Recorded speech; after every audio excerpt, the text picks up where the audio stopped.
Hello once again, everybody. This is Gsoss, and I'm bringing you another cast. And today it's going to be played here between a Zerg and a Terran. So we will have a ZVT, and I'll go ahead and introduce the players.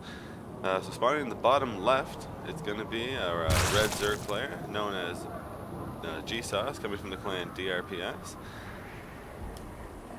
And his opponent, the blue Terran player, spawning in the top right-hand corner, it's going to be INtheWRAITH. We'll see what these players decide to open with, and see if we get anything different to start off this game, or see if we're just going to open up with standard builds. We do have Gsoss sending out his Overlord to get some early vision. Most likely to be sent into this position, which you can tell right there, yes he is. Great spot here, as it is a high ground, so they can't actually see you until they get a Viking or something up here. We do have the second Overlord coming here out for Gsoss. And it's just parked there on top of his base, so it'll probably move out sooner or later to try to get some more map vision as well. So INtheWRAITH, we'll see what he's doing here. He does throw down his barracks. He looks like he's going to be blocking the ramp here. Very standard move against Zerg, as if you don't block the ramp, they're pretty much 100% of the time, I guess, going to rush in there with a bunch of speedlings and win the game. So you always got to block up that ramp. So that's very good there. We do have 3 drones moving out. Okay, we see 2 moving back from Gsoss, so it must have been a misclick there when he tried to rally one of his eggs. He must have rallied 3, but he does have them coming back here to resume their mining and help boost his economy there a little bit. No need to use 3 drones to scout. So we do have the drone scout coming in, and we'll see what he does see here. So we'll throw down his vision, and he manages just to see 2 barracks buildings, so he knows that there will be some early aggression coming out there from INtheWRAITH. So we'll have to see how Gsoss decides to respond to that. Will he throw up a few spines? Will he throw up an earlier pool than he usually would? Typically, you don't throw the pool up until you already have your second base down. And we do in fact see the earlier pool coming down. So usually in Zerg versus Terran, you would do a 15 pool, but because he spotted the 2 barracks, he knows there's going to be some early aggression, so he will play it safe and throw down the pool first.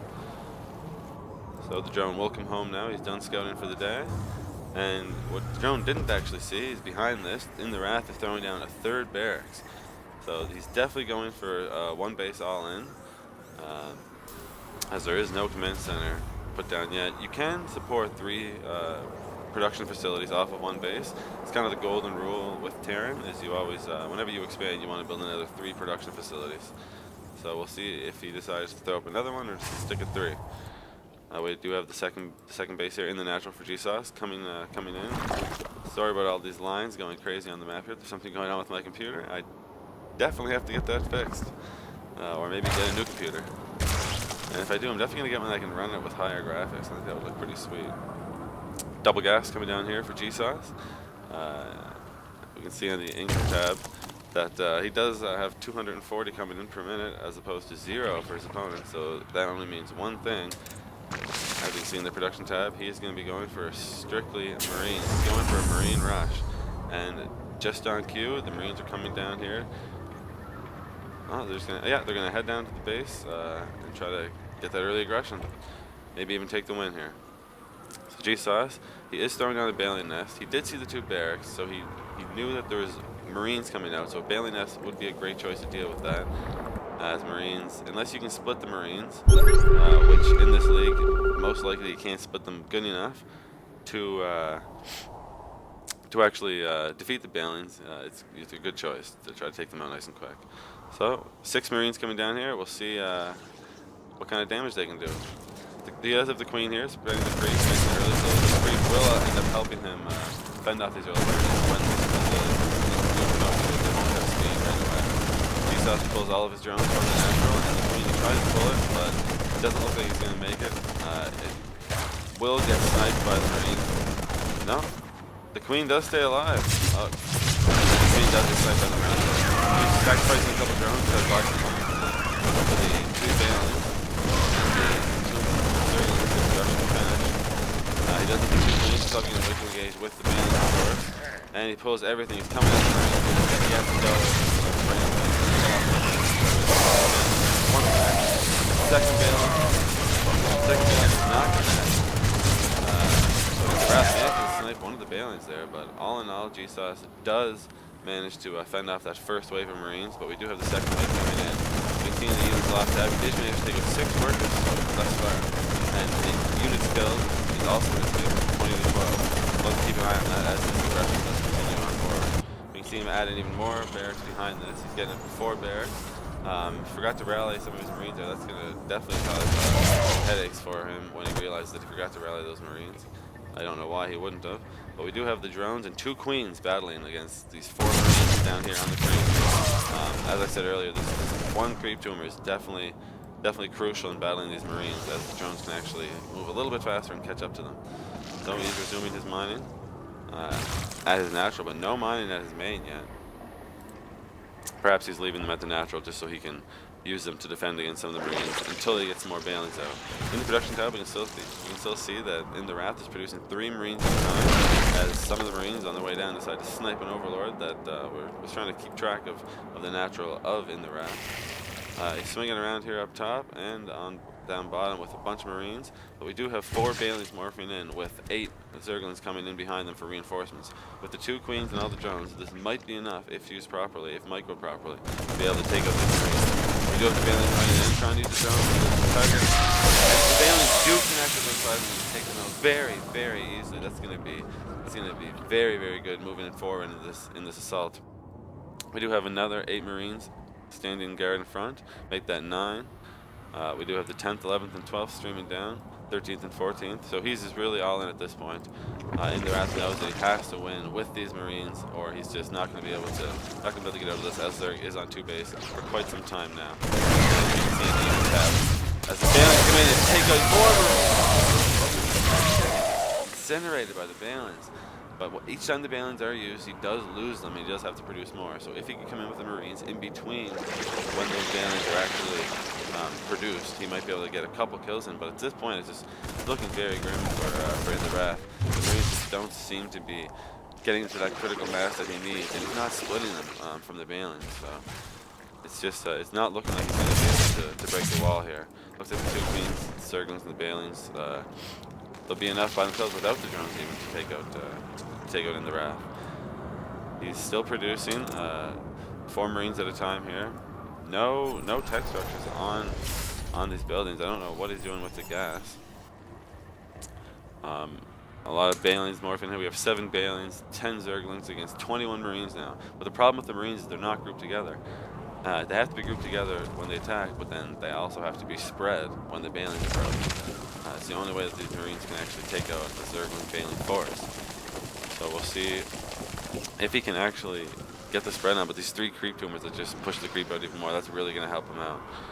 So as this vision improves and the numbers grow with the Baling sitting there, it just doesn't look like these Marines are going to be able to get in. The numbers are growing though, if he could just get a good split off, but we'll have to see what he decides to do. Take a look at In the Wrath vision here. So he doesn't exactly know what the numbers are for Gsoss. He does still have to scan there. He sees the spine, he sees the second one building. Probably wants to get in there before the second spine finishes, but he doesn't know that there's actually a lot of Balians morphing in here. All he can see is the line here with the spines. He doesn't know that there's actually a big army sitting there, but here they come. Just as speed finishes, the Zerglings, he comes in, comes around the back of the Zerglings, holds him in place. Baling! There is a couple Marines left over, but still 3 Queens, enough Balians to take those out as long as they engage on the creep. He did try to spread the creep a little bit, but wasn't actually able to do that. But the Queens, they should be able to spread the creep and defend it themselves, as the Marine numbers are just they're not getting to that mass that he needs. He is throwing down a factory now, and he's going to throw a tech lab on that. So we'll see what he decides to produce. It looks like it's going to be a couple siege tanks. So he is managing to transition out of this. It did look like it was going to be an all-in, but without the second base, it still technically would be considered an all-in. But I mean, he must know that he's just so far behind now. Worker count's 23 to 18, which is respectable. There's no really true mining going on here at the main for Gsoss. And the Marines of In the Wrath just straddling the edge of the creep. Not quite sure if they want to go in there and engage or just kind of wait it out. One Marine sacrificing himself for the good of the cause, going in and scouting and dying. But let's see here. So we do have 27 Marines against 6 Balians and 14 Speedlings. And the 6 Balians, if engaged properly, would be enough to take out this army by themselves. So it all depends on the micro. The reinforcements streaming down, 1 siege tank coming down. That would help hopefully clear out some Balians for IntheWRAITH, but he's going to need more than 1 siege tank placed properly to really be able to take this army out. The Speedlings can run right past the Marines and take those siege tanks out. Starport coming down, so maybe get some drop play in, get some medevacs to help heal up the Marines. When you do invest that much money into Marines, it's definitely a good idea to get out those medevacs to try to help increase the efficiency of the Marines and definitely get your money's worth. Gsoss is moving down the spines here. He knows where the engagement is going to take place, so all the DPS he can get will definitely help as he throws down his third behind this, away from the army and the spot of the engagement. We have the 1-1 upgrades coming in for Gsoss for the range attack and melee. Siege tanks setting up with the Marines trying to protect them. Here they come in. They're going to run around the map. They can find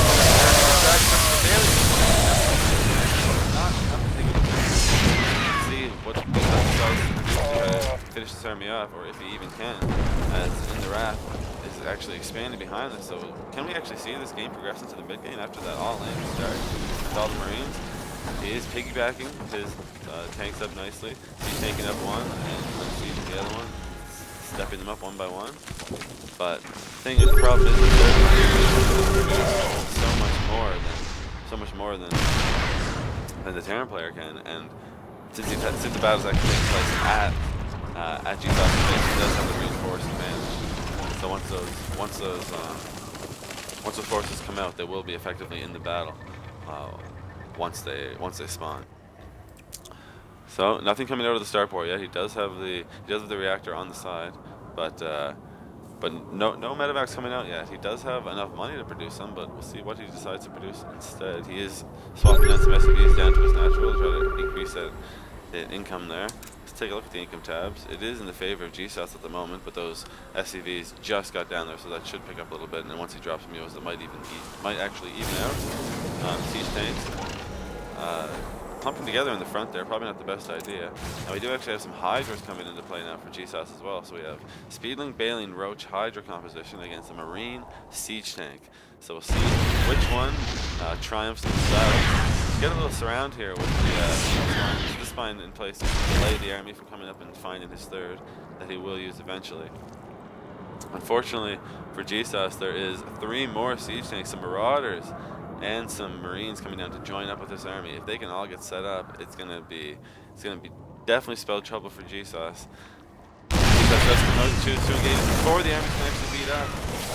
Great decision for the critical mass definitely with the first army, but loses half of his there as well. So he is forced to retreat back behind this to cover the spines. And the siege tanks, they're all sieged up in a nice row there. So if the Zerg army does decide to push at the Terran player, it's going to be hard to take out everything, as they can stem behind each different siege line. Still no action coming up here at the third base. Gsoss should be mining from this, but he must not have it keyed up. We do have Hydra speed and Roach speed coming in, so Gsoss is looking to get that speed to his army so he can rush forward towards the siege tanks on that creep and get up there nice and quick. Some more speedlings coming in. Overlord's moving back, and we do have the 2 attack coming in for Gsoss, but looks like the siege tanks are going to try to down that, potentially put a cancel on that upgrade. Back home for IntheWRAITH, he has some more Marauders and Marines hanging out. Still no production coming from the starport. Production is stopped from the factory. He's still producing 2 SCVs at a time, keeping up on his production there. In the unit tab, we can see that it is 32 drones to 25 SCVs. And a big attack should be replaced down here. Gsoss is totally annihilated that army. We'll have to go back after the replay and see how that engagement took place. It was at the 20-minute mark. So Gsoss has went in and totally annihilated that army. We missed that battle, but he just swooped in and took out the siege tanks and the Marines. This evolution chamber actually didn't even go down, so he wasn't actually forced to cancel that, but he did make the cancel. We do finally have some mining going on here at the third, and some speedlings going up on both sides of the map here. for Gsoss. Just checking out to see, you know, behind that attack, was he expanding? Did he get his third base? Did he try to throw a ninja expand? We'll have to find that out. Did he throw a third base down here? Gsoss is he's just checking out the whole map, just trying to be safe. Finally getting some creep spread going towards the base of IntheWRAITH. And IntheWRAITH is still producing some Marines and some Marauders, producing 2 Marauders at a time. Finally getting some medevacs out, potentially looking to get some drop play going. Ventral sacks coming in for Gsoss, which will give him the ability to drop on top of the siege tanks if the siege tanks do get positioned in front of his base. It's a great way to deal with siege tanks, to actually to load up the overlords with roaches and just simply drop the roaches on top of the siege tanks. So we have some Zerglings chilling out, making sure that there's no expansions coming out for IntheWRAITH. So Gsoss does know, okay, he's on 2 base, I'm on 3 base. That's a good position for the Zerg player to be in. As a Zerg player, you always want to be up 1 base than your opponent, unless, of course, well, you always do, but, you know, it's not crucial if you're against Zerg. But you never want to be even bases with a Terran or Protoss player. So we have all the Zerglings coming home now, joining back up with the army, and getting that massed swarm together, and continuing to spread some creep. We have, let's check in the unit tab. Currently we have 52 drones, 36 workers. We have 1 mule in action for IntheWRAITH. He is building up a lot of energy on his orbital command up in his main, so he should be dropping down mules with that. Also, we have some upgrades coming in. So the 2 attack, 2 missile, and 2 carapace coming in for Gsoss. The army sitting out in front. The composition for that army is 3 Hydras, 13 Roaches, 2 Balings. We have 25 Speedlings to complement that army. Up here for IntheWRAITH, we have 4 medevacs, 12 Marauders, 13 Marines, and he has a couple siege tanks there too, just to give him that extra firepower. Income for both players, somewhat even, a little bit ahead for Gsoss. You can see he's up by 300 minerals per minute and 200 gas. Harvesters 52 to 40. The 2-2 is finishing off here for Gsoss, so we'll see if he decides to actually use the upgrade advantage that he does have to get a proper engagement against his opponent. As his opponent is still at 0-0, but little does Gsoss know that the 1-1 is coming in, and but he will still have the upgrade advantage, morphing into some more Balings, 15 Balings morphing in, and he will be morphing in a Spire as well. Putting it down here in his natural, so he will be able to get a tech switch after a key engagement comes down, and definitely use those Mutalisks to take out the siege tanks from the back. And it's great to have the Mutalisks in your army, because usually when the Terran player, if they're losing a battle, they would pick up in their medevacs and run away. But when you have the Mutalisks, they can't actually do that. The Mutalisks can catch up to them after the Ignite Afterburners are actually finished. Giving the medevacs a speed boost. Still spreading that creep coming around from both sides. And we do have the army deciding to move out here. Both armies kind of just hanging out here. No one really wanting to make the first move. As the Zerg player definitely wants to get the engagement on the creep, so there's no reason when you have an advantage to actually move out. You should wait till that till I guess that the critical mass ball that the Terran player has built up for the whole game, until it comes onto the creep, and then you can get the engagement that you want. So in the production tab, we do have the infestation pit coming down now. So we'll see which unit he decides to build out of that. If it's going to be transition to hive tech, is he going to get pathogen glands for some infestors, or maybe some enduring locusts for some swarm hosts. He is going to throw his 4th base up in the corner, just totally taking the whole left side of the map. He has the creep continuing to spread towards the base of an opponent. And will we finally see the army of IntheWRAITH move out? He mistakenly pops one of the siege tanks up into the medevacs, drops that guy back down. The siege tank, he was always curious to see what the inside of a medevac looked like, so we just wanted to check it out. So he steps on the creep, and once he steps on the creep, Gsoss actually decides to go around the opposite way. So as the army for IntheWRAITH on the vision for IntheWRAITH now, we can see that he doesn't actually know that down here the army from Gsoss is coming around towards his base. He's going to catch him out of position here. He probably doesn't want to engage this army, as it is pretty strong with the Marauders, the Marines, and the siege tanks. So he'll sack, and he'll just move in with his army and take out the natural. In the production tab, we get 56 Zerglings in production for Gsoss. They're going to all come in down here as main and probably come into advantage to try to help deal with this. So, in the Wrath does take out the third.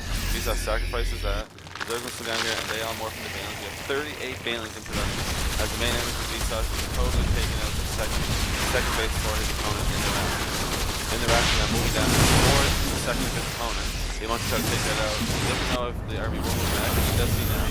No, the army will move into the first main base of the Wrath to try to take that out. He says, I'm going to move into the natural to try to take it out. Just as he moves in, a bunch of Banelings come in. And the Banelings for the Wrath and gives the army, Gsoss, enough time to finish off the main base of the Wrath. And this is not a good time to move out in the Wrath. And once he steps on that creep, Gsoss just took advantage, totally, I guess, annihilated everything that he had. We have the siege tanks finally making their way back down into the main bit, into the natural of Gsoss. They're going to take out. Not really going to be able to get the roaches. All the drones are going to come in. They're going to start virtually